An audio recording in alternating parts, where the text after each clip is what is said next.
Presiden pertama RI Soekarno pernah melakukan perjalanan panjang untuk bisa menunaikan ibadah haji ke Tanah Suci Mekah. Peristiwa bersejarah itu terjadi pada tahun 1955. Bersama rombongannya pada Juli 1955, Soekarno harus menempuh ribuan kilometer ke Arab Saudi dengan menggunakan pesawat. Sebagai seorang muslim yang taat, Soekarno rela menempuh perjalanan panjang untuk bisa mengunjungi Masjidil Haram. Meski datang dengan rombongan menggunakan pesawat, Soekarno harus rela menghabiskan waktu di jalan hingga 6 hari. Waktu panjang yang dilakukannya tak lain adalah karena pesawat harus transit di berbagai negara seperti Thailand, Singapura, India, Irak, Mesir, dan Uni Emirat Arab. Sebagai seorang pemimpin Islam sekaligus tokoh berpengaruh di dunia, kehadiran Soekarno tak seperti jemaah haji pada umumnya. Kehadirannya pun disambut oleh Raja Saud bin Abdulaziz Al Saud dengan prosesi khidmat. Usai penerimaan formal, Raja Saud mengantar sendiri rombongan Presiden RI menuju Madinah untuk berziarah ke makam Rasulullah. Mendekati makam dengan berjalan kaki, Raja Saud terkesan demi melihat Soekarno melepas seluruh atribut kenegaraan dari jas kepresidenannya saat makam Rasulullah sudah terlihat. Terjadi dialog antara Raja dan Presiden, "Mengapa Anda melakukan itu, Tuan Presiden?" Sigap Presiden RI menjawab, "Kita menuju makam Rasul Allah. Tentunya dia lebih tinggi dibandingkan saya dan Anda, Raja."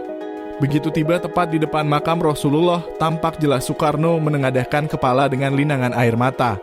Di sisi kirinya, Waperdam Zainul Arifin juga menangis haru. Lama Bung Karno berdiri mengheningkan cipta berdoa di samping makam Nabi Muhammad di Madinah itu. Besoknya setelah kembali ke Jeddah, rombongan menuju Makkah kemungkinan besar untuk melakukan tawaf kudum atau tawaf kedatangan. Biasanya dilakukan sebelum berangkat ke Arafah. Presiden dan rombongan inti diajak memasuki bangunan Ka'bah lewat pintu berlapis emas.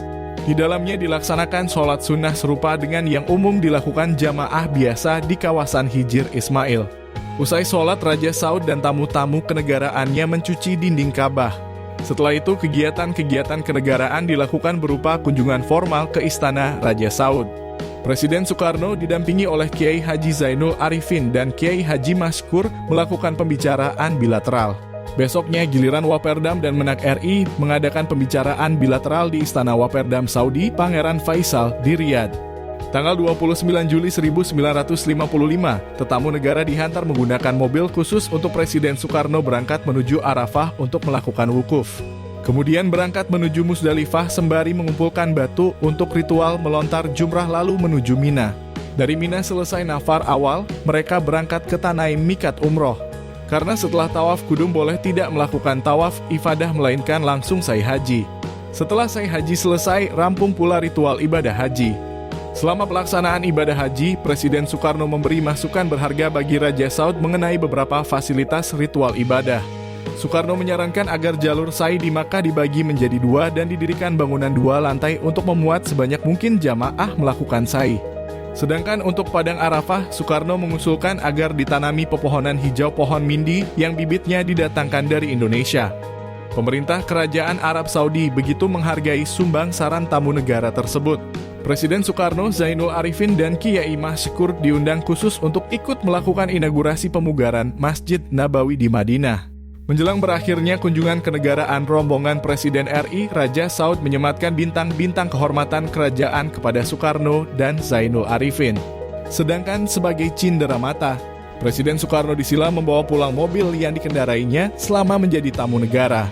Kelak mobil yang dijadikan mobil resmi kepresidenan ini menjadi korban percobaan pembunuhan terhadap Soekarno dalam peristiwa Cikini 30 November 1957 yang menyebabkan cacat pada spatbor kiri dan kaca belakangnya.